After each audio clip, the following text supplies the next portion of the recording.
আসসালামু আলাইকুম প্রিয় শিক্ষার্থীরা, তোমাদের অধিকাংশ শিক্ষার্থীর কাছে চেঞ্জিং সেন্টেন্স কঠিন লাগে।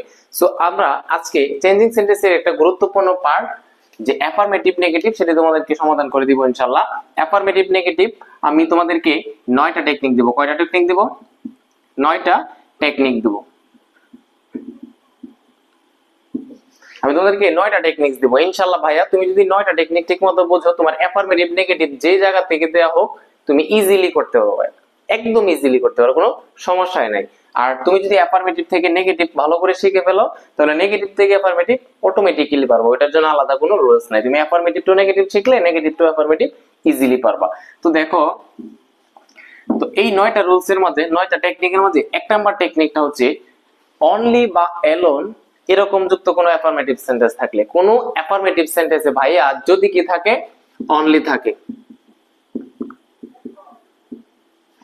কোনো অ্যাফার্মেটিভ সেন্টেন্সে যদি কি থাকে, অনলি থাকে কিংবা এলোন থাকে। যে কোনো সেন্টেন্সে, কোনো অ্যাফার্মেটিভ সেন্টেন্সে যদি অনলি থাকে কিংবা এলোন থাকে, তখন তুমি যেটা করবা, এই অনলি বা এলোনের জন্য তুমি যদি ওই অনলি বা এলোন, তোমার 3টা জিনিস হইতে পারে। এই অনলি বা এলোনের জন্য নাম বাট হইতে পারে, নাথিং বাট হইতে পারে, আবার কি হইতে পারে, নট মোর দেন হইতে পারে। আমি আবারও বলতেছি ভাইয়া, অনলি বা এলোন যদি কোনো সেন্টেন্সে থাকে, তখন ওই অনলি বা এলোনের জন্য 3টা জিনিস হইতে পারে। নান বাট হইতে পারে, নাথিং বাট হইতে পারে, নট মোর দেন হইতে পারে। এখন প্রশ্ন হচ্ছে ভাইয়া, যে কখন হচ্ছে আমি এই অনলি বা এলোনের জন্য নান বাট দিব, কখন নাথিং বাট দিব, কখন নট মোর দেব। একদম ইজি ভাই। এই যে দেখো, যদি ওই অনলি বা এলোন দ্বারা কোনো ব্যক্তিকে বোঝায়, ধরো একটা সেন্টেন্সে অনলি বা এলোন আছে এবং ওই অনলি বা এলোন যদি কোনো ব্যক্তিকে নির্দেশ করে, তখন তুমি ওই অনলি বা এলোনের জন্য কি দিবা, নান বাট দিবা। আবার কখনো কোন সেন্টেন্সে অনলি বা এলোন দ্বারা যদি কোনো বস্তুকে নির্দেশ করে, তখন তুমি নাথিং বাট দিবা। আর যদি অনলি বা এলোন কোনো সংখ্যা বা বয়সকে বোঝায়, তখন তুমি ওইটার জন্য নট মোর দেন দিবা, নট মোর দেন। কি বলছে ভাইয়া, যে কখনো কোন সেন্টেন্সে যদি অনলি বা এলোন থাকে, তখন তুমি যেটা করবা, এই অনলি বা এলোন যদি ব্যক্তিকে বোঝায়, নান বাট, বস্তুকে বোঝাইলে নাথিং বাট, যদি কোনো সংখ্যা কিংবা বয়সকে বোঝায়, তখন তুমি কি দিবা, নাথিং বাট দেবা। আরেকটা বিষয় তোমাকে বলি, এই জিনিসটা অধিকাংশ শিক্ষার্থী ভুল করে, কারণ হচ্ছে অফলাইনে হচ্ছে আমি অনেক স্টুডেন্ট পড়াই, তো সো এই জিনিসটা হচ্ছে আমি দেখতে পাই যে তোমাদেরকে বলতেছি যে অনলি বা এলোনের জন্য আমরা কি দিই, নান বাট দিই। এখন যে অনেকেই মনে করে যে অনলি বা এলোন যে জায়গায় থাকবে, ওই জায়গায় জাস্ট আমি ব্যক্তি বোঝালে নান বাট দিব, ওই জায়গায় আমি নাথিং বাট দিব, এরকমটা না।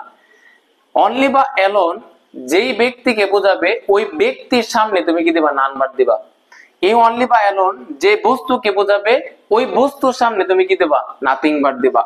অনলি বা এলোন দ্বারা যে সংখ্যা বা বয়সকে নির্দেশ করবে, ওই সংখ্যা বা বয়সের পূর্বে তুমি কি দিবা, নট মোর দেন দিবা। বুঝতে পারছো বিষয়টা? এখন দেখো, the old man can alone live there, মানে বৃদ্ধ মানুষটি তিনি একাই ওই জায়গায় বাস করতে পারেন। প্রশ্ন হচ্ছে, এই সেন্টেন্সটাকে তোমাকে বললো কি করার জন্য, নেগেটিভ করার জন্য বললো। কোনো চাপ নাই, এই সেন্টেন্সে কি আছে, এলোন আছে। কি আছে ভাইয়া, এলোন আছে। আমরা জানি এলোনের পরিবর্তে 3টা জিনিস হইতে পারে, নট মোর দেন হইতে পারে, নাথিং বাট হইতে পারে, আবার নান বাট হইতে পারে। এখন আমি দেখবো যে এই এলোন দ্বারা এটা কি ব্যক্তিকে বোঝাচ্ছে, নাকি বস্তুকে বোঝাচ্ছে, কিংবা এটা বস্তু সংখ্যা কিংবা বয়সকে বোঝাচ্ছে। দেখো তো, শুধুমাত্রই ওই ব্যক্তিটাই বা বৃদ্ধ লোকটাই কি করতে পারে, ওইখানে বসবাস করতে পারে। তাহলে ভাইয়া বলো তো, এই এলোন দ্বারা কাকে ইন্ডিকেট করতেছে, এই যে ওল্ড ম্যান কে ইন্ডিকেট করতেছে। বলো তো, এই ওল্ড ম্যান কে যেহেতু ইন্ডিকেট করতেছে, উনি কি একটা ব্যক্তি না? আমরা একটু আগে কি দেখছি ভাইয়া, যে অনলি বা এলোন দ্বারা যদি কোনো ব্যক্তিকে বোঝায়, তাহলে আমরা কি ব্যবহার করি এটার জন্য, নান বাট ব্যবহার করি। কি ব্যবহার করি, নান বাট। এখন আমি তোমাকে যদি বলি যে ভাইয়া বলো তো, এই এলোনের জায়গায় কি হয়ে যাবে, এরকম হবে না, দ্য ওল্ড ম্যান ক্যান, আর এলোনের জন্য কি দিবা, যেহেতু ব্যক্তিকে বোঝাচ্ছে কি দিব, নান বাট দিব। কি নিব, নান বাট দিব। এরপরে লিভ দেয়ার, এরকম না বুঝছি তো, যেহেতু এলোন দ্বারা ব্যক্তিকে বোঝাচ্ছে, এই জন্য কি দিব, নান বাট দিব। একটা চট দিব ভাইয়া, কি দিব, একটা চট দিব। তোমাকে তো ভাইয়া শিখাইছে, কি শিখাইছে, যে এলোনের জন্য আমি কি দেব, নান বাট দেব, কিন্তু নান বাটটা বসাবো কোথায়, যে ব্যক্তিকে বোঝাবে ওই ব্যক্তির সামনে আমি কি দেব, নান বাট দেব। যেই ব্যক্তিকে বোঝাবে ওই ব্যক্তির সামনে কি দেব, নান বাট দেব। এখন আমাকে বলো, এখানে ব্যক্তি কেটা, দা ওল্ড ম্যান না, তাহলে তুমি নাম্বারটা কি এই এলনের জায়গায় নাম্বার দিবা, নাকি যে ব্যক্তিকে ইন্ডিকেট করতেছে ওই ব্যক্তির সামনে তুমি নাম্বার দিবা? অবশ্যই ওই ব্যক্তির সামনে তুমি নাম্বার দিবা। তাহলে সেন্টেন্সটা এরকম হওয়ার কথা ছিল। আমি যেটা লিখছি এখন এটা ভুল। এলন যেহেতু আছে, ব্যক্তিকে নির্দেশ করতেছে নাম্বার, আর ব্যক্তিকে নির্দেশ করতেছে নাম্বার, যেই ব্যক্তিকে বোঝাবে ওই ব্যক্তির সামনে নাম্বার দেব। তাহলে কি হবে? নাম্বার দা ওল্ড ম্যান, আর এলন তো উঠেই যাবে, এরপরে লিভ দেয়ার।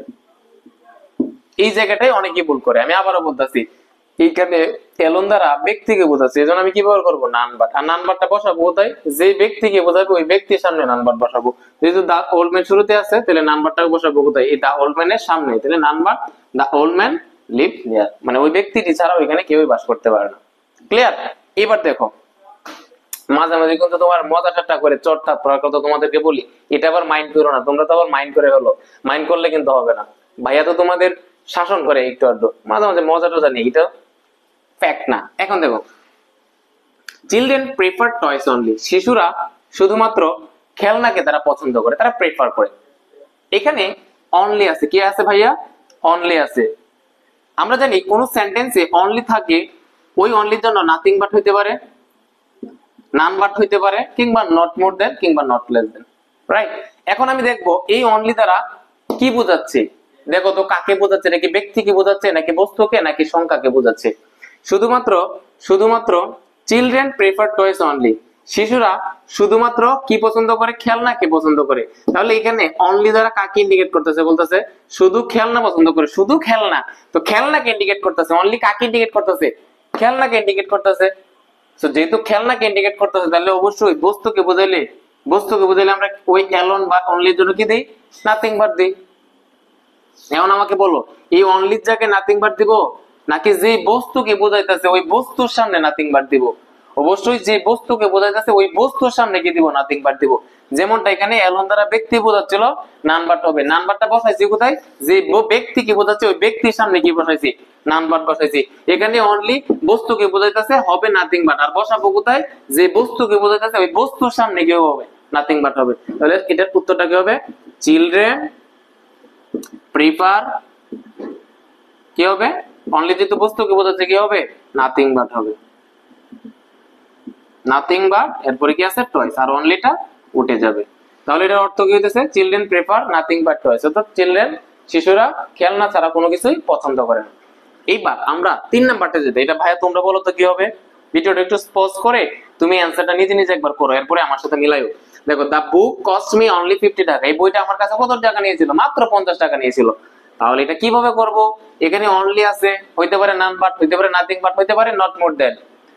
যেহেতু এখানে অনলি দ্বারা 50 টাকা, তো সংখ্যাকে ইন্ডিকেট করতেছে। আমরা যদি সংখ্যাকে ইন্ডিকেট করলে কি ব্যবহার করি?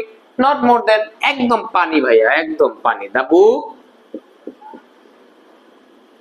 বুক, যেহেতু অনলি কি বোঝাতেছে? সংখ্যা, তাহলে কি হবে? নট মোর দেন 50 টাকা। বুঝাইতে পারছি ভাইয়া? এখানে অনলি যেহেতু সংখ্যাকে ইন্ডিকেট করতেছে, 50 টাকা ইন্ডিকেট, সংখ্যা না। তো এই জন্য অনলির জন্য আমি কি ব্যবহার করছি? নট মোর দেন। বুঝাইতে পারছি? ক্লিয়ার হয়েছে তো বলো? জাস্ট আজীবনের জন্য মনে রাখবা, অনলি বা এলন থাকলে সেটার জন্য নান বাট হইতে পারে, নাথিং বাট হইতে পারে, বা নট মোর দেন হইতে পারে। যদি এই অনলি বা এলন দ্বারা ব্যক্তিকে বোঝায়, তাহলে ওইটার জন্য কি দিব? None but. যদি বস্তুকে বোঝায়, নাথিং বাট। যদি সংখ্যা বা বয়সকে বোঝায়, নট মোর দেন। একদম শেষ করে দিছি, পানি করে দিছি ভাইয়া। এবার আমরা 2 নাম্বার টেকনিকটা দেখি। দেখো, কখনো যদি কোনো সেন্টেন্সে মাস্ট থাকে, হ্যাভ টু হ্যাজ টু থাকে, কিংবা হ্যাজ টু থাকে। কি বলছে ভাইয়া? কখনো যদি কোনো সেন্টেন্সে মাস্ট থাকে, হ্যাভ টু থাকে, কিংবা হ্যাজ টু থাকে, প্রত্যেকটাই দ্বারা বাধ্যবাধকতা বোঝায়। কি বোঝায়? বাধ্যবাধকতা বোঝায়। কি বোঝায় বলো? Must, have to, has to, এই তিনটা দ্বারা হচ্ছে বাধ্যবাধকতা বোঝায়। অর্থাৎ কোন একটা কাজ আমাদেরকে করতেই হয় বা করতেই হবে, বাধ্যবাধকতা। এরকম বোঝাইলে আমরা যেটা করব, কখনো কোনো সেন্টেন্সে must, have to, has to থাকলে তুমি 2টা ওয়েতে করতে পারবা। কয়টা ওয়েতে করতে পারবা ভাইয়া? 2টা ওয়েতে করতে পারবা। তুমি চাইলে এই must, have to, has to এগুলোর পরিবর্তে ক্যান নট, বাট ইউজ করতে পারবা। তুমি চাইলে এই মাস্ট, হ্যাভ টু, হ্যাজ টুর পরিবর্তে ক্যান নট, হেল্প ইউজ করতে পারবা। বুঝাইতে পারছি ভাইয়া? কি বলছি ভাইয়া? কখনো যদি must, have to, has to থাকে এইগুলার পরিবর্তে তুমি চাইলে ক্যান নট বাট ইউজ করতে পারবা, আবার তুমি চাইলে ক্যান নট হেল্পও ইউজ করতে পারবা। কিন্তু ভাই এখানে একটা মজার বিষয় হচ্ছে, একটা মনে রাখার বিষয় হচ্ছে, তুমি যদি ক্যান নট বাট দেও তোমাকে অবশ্যই ভার্বের বেস ফর্ম অর্থাৎ বি ওয়ান বসাতে হবে। আর তুমি যদি ক্যান নট হেল্প দেও তাহলে যে তোমার ভার্বটা থাকবে ওই ভার্বটাকে তোমাকে ভার্ব প্লাস আইএনজি করে ফেলতে হবে। কি করতে হবে? ভার্ব প্লাস আইএনজি করতে হবে। আর কোনো পেইন হবে? আর কোনো সমস্যা আছে ভাইয়া বলো? কখনো কোনো সেন্টেন্সে মাস্ট থাকুক, হ্যাভ টু থাকুক, হ্যাজ টু থাকুক ওইটিগুলোর পরিবর্তে তুমি চাইলে ক্যান নট বাট ইউজ করতে পারবা, তুমি চাইলে ক্যান নট হেল্প ইউজ করতে পারবা। তুমি যদি ক্যান নট হেল্প দেও তাহলে মেইন ভার্বটা আইএনজি হয়ে যাবে, তুমি যদি ক্যান নট বাট দেও তাহলে কি হবে? বি ওয়ান হবে। বুঝাইতে পারছি ভাইয়া? এইবার দেখো, ইউ মাস্ট স্টাডি প্রপারলি, তুমি অবশ্যই কি করবে? ভালো করে পড়াশোনা করবে। দেখো এই সেন্টেন্সে কি আছে? মাস্ট আছে। কি আছে? মাস্ট আছে। ভাইয়া বলছে মাস্ট থাকলে আমরা দুই ভাবে করতে পারি, আমি চাইলে ক্যান নট বাট দিয়েও করতে পারি, চাইলে ক্যান নট হেল্প দিয়েও করতে পারি। তোমার রুচি, তোমার মর্জি, তুমি যেভাবেই করো। তাহলে আমি ধরো কথার কথা ক্যান নট বাট দিলাম এই মাস্টের পরিবর্তে, এই মাস্টের পরিবর্তে কি দিলাম? ক্যান নট বাট দিলাম। এই মাস্টের পরিবর্তে কি দিলাম? ক্যান নট, এই মাস্টের পরিবর্তে কি দিলাম? ক্যান নট বাট দিলাম। আমি তো ভাইয়া বলছি যে ক্যান নট বাট যদি দেই তাহলে মেইন ভার্বে কি হয়? বি ওয়ান ফর্ম হয়। এই স্টাডি তো এখানে বি ওয়ান ফর্মে আছে, আমি এটা চেঞ্জ করব কেন বলো?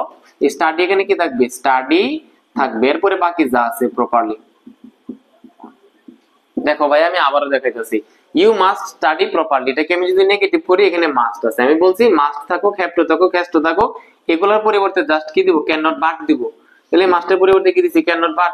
আর আমরা জানি ক্যান নট বাট এর পরে কি হয়? ভার্বের বি ওয়ান হয়, এই জন্য কি স্টাডিটা এখানে স্টাডি আছে। এখন এই মাস্টের পরিবর্তে, এই মাস্টের পরিবর্তে আমি যদি ক্যান নট হেল্প দিতাম তাহলে সেন্টেন্সটা কি হইতো? You can not help, can not help. আমরা জানি ক্যান নট হেল্প এর পরে কি হয়? মেইন ভার্বটার সাথে আইএনজি হয়ে যায়। তো এখানে স্টাডিটা কি হয়ে যাবে? এখানে স্টাডি থাকবে নাকি স্টাডিং হয়ে যাবে? অবশ্যই স্টাডিং হয়ে যাবে, তাই না ভাইয়া? এরপরে প্রপারলি আছে দিলাম প্রপারলি। বুঝাইতে পারছি তোমাকে? এখন তোমাকে প্রি টেস্ট হোক, টেস্টে আসো কিংবা ফাইনালে আসো, তুমি এসএসসি হও, এইচএসসি হও কিংবা জেএসসি হও, যেই স্কুলের স্টুডেন্ট হও না কেন, যে বোর্ড স্টুডেন্ট হও না কেন, তোমার কাছে মানে অ্যাফারমেটিভ নেগেটিভ পানি হইতাছে, তোমার কাছে একদম পানি হয়ে যেতেছে। কখনো কোনো সেন্টেন্সে মাস্ট থাকলে তুমি ওই মাস্টের পরিবর্তে ক্যান নট বাটও দিতে পারো, ক্যান নট হেল্পও দিতে পারো। ক্যান নট বাট দিলে ভার্বের বি ওয়ান দিবা, ক্যান নট হেল্প দিলে ভার্ব প্লাস আইএনজি দিবা। ক্লিয়ার? এরপরে দেখো, উই মাস্ট ওবে আওয়ার টিচার্স, আমরা অবশ্যই আমাদের শিক্ষকদের কি করব? মান্য করে চলবো। তাহলে এখানে আমরা কি করতে পারি? এখানে কি আছে? মাস্ট আছে ভাই। আমি বলছি মাস্টের জন্য আমি ক্যান নট বাটও দিতে পারি, ক্যান নট হেল্পও দিতে পারি। আমি ধরো ক্যান নট বাট দিয়ে করলাম, তাহলে ওই এই মাস্টের পরিবর্তে কি দিব? Can not, can not but. আর ক্যান নট বাট এর পরে কি হয়? ভার্বের বি ওয়ান। এখানে অবেটা বি ওয়ান ফর্মে আছে, তো এটা চেঞ্জ করার দরকার নেই। এরপরে আওয়ার টিচার্স আছে, আমি দিলাম আওয়ার টিচার। বুঝাইতে পারছি ভাইয়া? আর এখানে যদি আমি ক্যান নট হেল্প দিতাম তাহলে অবেটা কি হয়ে যেত? অবে ইং হয়ে যেত, আইএনজি হয়ে যেত। সর্বশেষ যেটা, এটা তুমি আগে নিজে করবা, ভিডিওটা পজ করো, করার পরে তুমি নিজে আগে করো, যদি না পারো তারপরে আমারটার সাথে তুমি মিলায় নিবা। আর পারলে তো তুমি খুশি হবা যে ভাইয়া ইয়েস, ভাইয়ার পড়া দিকে আমি পারছি, বুঝতে পারছি। তখন আমি টিচার হিসেবে সার্থক যে তুমি যদি দুইটা করায় দিলাম আর একটা তুমি নিজে করতে পারো, তখন আমি নিজের হিসেবে, টিচার হিসেবে সার্থক যে আমি আসলে তোমাকে বিষয়টা বুঝাইতে পারছি। তো আগে ঝটপট তুমি এটা করে নাও। দেখো এরপরে তুমি মিলাও, he has to depend on others, তাকে অন্যের উপর নির্ভর করতে হয়। ডিপেন্ড অন মানে নির্ভর করা। He has to depend on others, এখানে কি আছে? হ্যাজ টু আছে। কি আছে ভাইয়া? হ্যাজ টু আছে। আমি কি বলছিলাম? হ্যাভ টু থাকুক কিংবা হ্যাজ টু থাকুক, আমরা যদি এটাকে নেগেটিভ করি ওই হ্যাজ টুর পরিবর্তে কি দিব? ক্যান নট বাটও দিতে পারবো, ক্যান নট হেল্পও দিতে পারবো। তো বলো তো কি দিব এখানে? তুমি চাইলে ক্যান নট বাটও দিতে পারো, ক্যান নট হেল্পও দিতে পারো। আমি দিলাম কথার কথা can not but, can not but. আর ভাইয়া বলছে ক্যান নট বাট এর পরে ভার্বের কি বসে? এক number form, V one form বসে। এই জন্য ডিপেন্ড যে আছে জাস্ট এখানে কি হবে? ডিপেন্ডই হবে। এরপরে বাকি যা আছে অন আদার্স। এরকম হাজারটা তোমার পরীক্ষায় আসুক দিবে, আর সানোয়ার স্যারের ক্লাসের কথা জাস্ট মনে করবা, জাস্ট দিয়া চলে আসবা, একদম একে এক পায়ে যাবা। এখানে আমি ক্যান নট বাট দিয়ে করছি, তুমি যদি ক্যান নট হেল্প দিয়ে করো তাহলে কিভাবে করতা? হি এই হ্যাজ টুর পরিবর্তে কি দিব? Can not help. আর আমরা জানি ক্যান নট হেল্প এর পরে মেইন ভার্বের সাথে কি হয়ে যায়?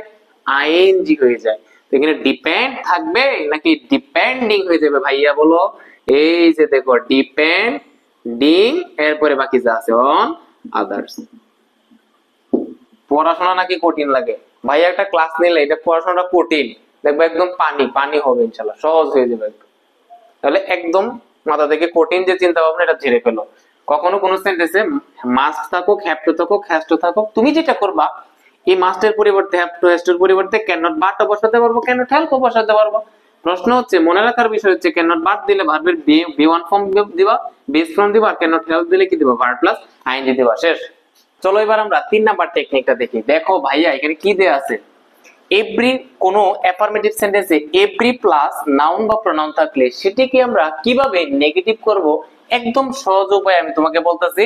জাস্ট তুমি ভাইয়ের কথাটা মনে রাখবা, ইজিলি তোমার অ্যাফার্মেটিভ থেকে নেগেটিভ করতে পারবা যে সেন্টেন্সে এভরি প্লাস নাউন বা প্রনাউন থাকে। দেখো কখনো এভরি প্লাস নাউন বা প্রনাউন থাকলে তুমি ওই এভরির জন্য দিবা দেয়ার ইজ নো।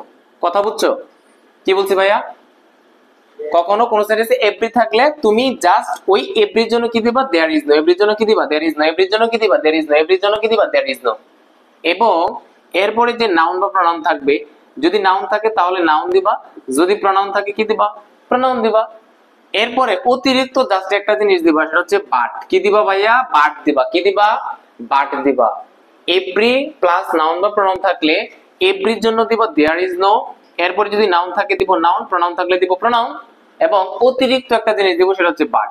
এরপরে বাকি যা থাকবে তা, এখানে বাকি যা থাকবে তা। বুঝতে পারছি? তো এবার দেখো every mother loves her child, প্রত্যেক মাই তার শিশুকে ভালোবাসে।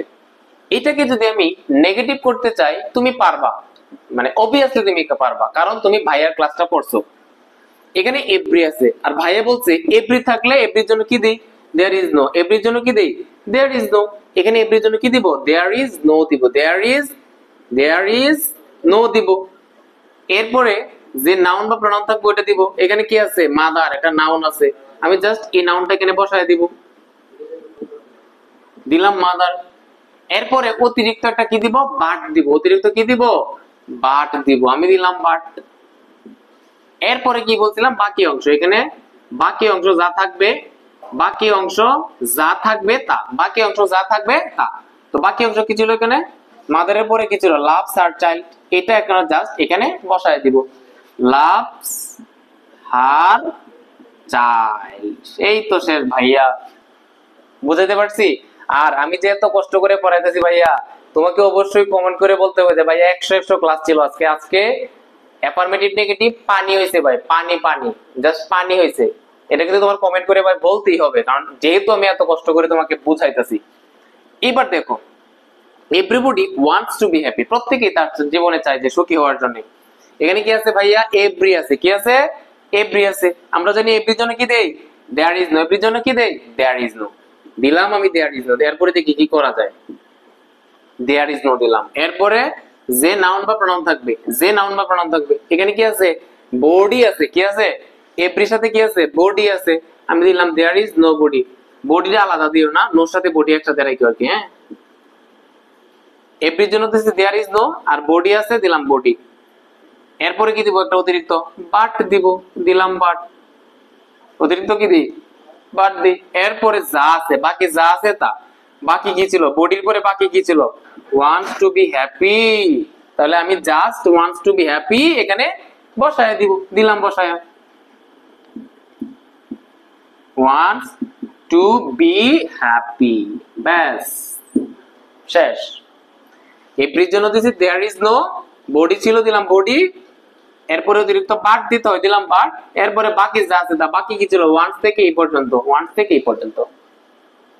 এটা তুমি নিজে নিজে করবা, নাহলে মার দিব। এটা নিজে নিজে করবা বললাম, করার পরে পজ করে নিজে নিজে করার পরে আমার সাথে মিলাইবা। দেখো এখানে কি আছে, এভরি, আমরা জানি এভরির জন্য কি দেই, দেয়ার ইজ নো, দিলাম আমি দেয়ার ইজ নো।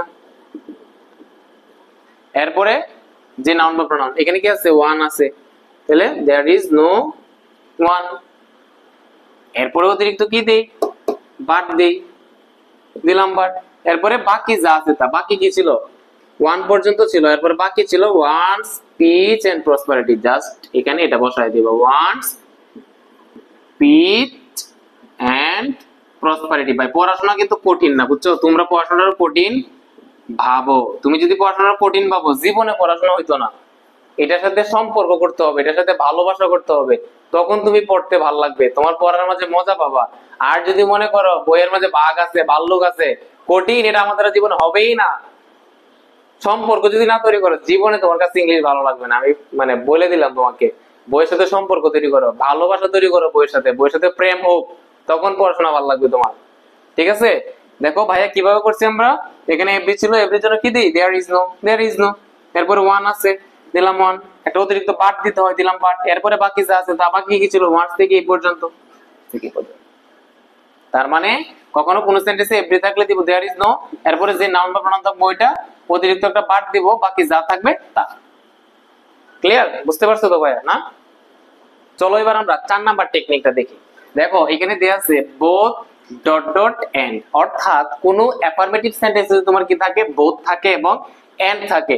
কোনো চাপ নেওয়ার দরকার নাই, কোনো পেইন নেওয়ার দরকার নাই, জাস্ট ভাইয়া কি বলতাছে এটা শুনো। যদি কোন সেন্টেন্সে বোথ কিংবা এন্ড থাকে, বোথ ডট ডট এন্ড থাকে, তুমি যদি ওই সেন্টেন্সটাকে নেগেটিভ করতে চাও, জাস্ট দুইটা কাজ করবা। কয়টা কাজ করবো ভাইয়া? Two words. কয়টা কাজ? দুইটা কাজ। তুমি কি যেটা করবা, বোথের জন্য তুমি দিবা নট অনলি। কি দিবা? বোথের জন্য দিবা নট অনলি, আর এন্ড এর জন্য দিবা বাট অলসো। কি দিবা? But also. এই জিনিসটা মনে রাখতে পারবে না? একদম সহজ। বোথের জন্য দিবা নট অনলি, আর এন্ড এর জন্য দিবা বাট অলসো। তাহলে দেখো আমি যদি এটা করি, he is both a poet and a novelist. সে একজন কবি এবং উপন্যাসিক। একই সাথে তিনি একজন কবি এবং উপন্যাসিক, নভেলিস্ট। এটাকে আমি যদি করতে চাই, এখানে কি আছে? বোথ আছে এবং এন্ড আছে। ভাইয়া কি বলছে? যে বোথ এর জন্য দিব নট অনলি, আর এন্ড এর জন্য দিব কি? But also. আর বাকি যা আছে তা সবাই সবার জায়গায় বসে থাকবে। আমি দিলাম হি ইজ, বোথ এর জন্য কি দিব? নট অনলি, দিলাম নট অনলি। এরপরে বাকি যা আছে তা, অন্য কোনো কিছু চেঞ্জ করার দরকার নাই, পণ্ডিতই করবা না। এ পোয়েট আছে, দিলাম এ পোয়েট। এই যে এন্ড আছে, এন্ড এর জন্য কি দিব? বাট অলসো দিব। তাহলে এখানে কি হবে ভাইয়া বলো? But also. এরপরে কি আছে? A novelist, a novelist. দেখো তো ভাইয়া কোন কোন জায়গায় পরিবর্তন হয়েছে। এখানে বোথ ছিল, বোথের জন্য দিছি কি? Not only. আর এখানে এন্ড ছিল, এটার জন্য কি দিছি? এন্ড এর জন্য দিছি বাট অলসো। এটার অর্থ ছিল সে একাধারে কবি এবং উপন্যাসিক। আর এটার অর্থ হচ্ছে সে শুধুমাত্র কবি না, সে উপন্যাসিকও বটে। এইবার দেখো এটা তুমি নিজে নিজে করবা, নিজে নিজে করবা, এরপরে আমার সাথে মিলাবা। বোথ রানা এন্ড সোহেল, রানা এবং সোহেল উভয়ই আর রেসপন্সিবল, তারা দায়ী ফর দিস ওয়ার্ক। এইটা কাজের জন্য রানা এবং সোহেল দুইজনই কি? দায়ী। তাহলে দেখো এখানে কি আছে? বোথ আছে এবং এখানে কি আছে? এন্ড আছে। জাস্ট এই দুইটা জায়গায় আমি কাজ করব, এই দুইটা জায়গায় চেঞ্জ করব, আর বাকি যা থাকবে তা তার জায়গায় অটল থাকবে। তো এখানে বোথ আছে, বোথের জন্য আমরা কি দেই? Not only. বোথের জন্য কি দেই? Not only. ঠিক আছে? এরপরে এন্ড এর জন্য কি দেই? এন্ড পরে, আগে যে বোথের জন্য দিলাম নট অনলি, এরপর রানা আছে, দিলাম রানা। এন্ড এর জন্য দিই কি? But also. কাজ কিন্তু আমার শেষ। বোথের জন্য দিছি নট অনলি, এরপর রানা আছে রানা, এন্ড এর জন্য দিছি কি? But also. এরপরে বাকি যা থাকবে তা। তারপর কি আছে? সোহেল আর রেসপন্সিবল ফর দিস ওয়ার্ক। এই তো শেষ। সো আমি চাচ্ছিলাম এক ক্লাসে সবগুলা শেষ করে দেওয়ার জন্য, আসলে এটা সম্ভব হইতেছে না। তো তোমরা যেটা করবা, আজকে হচ্ছে আমি কি করলাম? টেকনিক 1 থেকে 4 পর্যন্ত কমপ্লিট করে দিয়েছি। নেক্সট পার্ট যেটা আসবে, পরবর্তী যে পার্টটা আসবে, ওটার মধ্যে ইনশাআল্লাহ 5 থেকে 9 পর্যন্ত যে আরো যে 5টা টেকনিক আছে, ওইগুলো আমি সমাধান করে দিব। ক্লিয়ার? আর ক্লাসটা আজকে কেমন ছিল জাস্ট কমেন্টে যায় বলে দিবা, বা ভালো লাগলে তুমি বলবা যে ভালো হয়েছে, আর যদি আরেকটু ইমপ্রুভমেন্ট নিয়ে আসা দরকার তুমি বলবা। গঠনমূলক মানে স্ট্রাকচারাল ক্রিটিসিজম তুমি করতে পারবা, কোনো সমস্যা নাই। ঠিক আছে? সো সব ভালো থাকো, সুস্থ থাকো, দেখা হচ্ছে পরবর্তী পার্টে। আল্লাহ হাফেজ।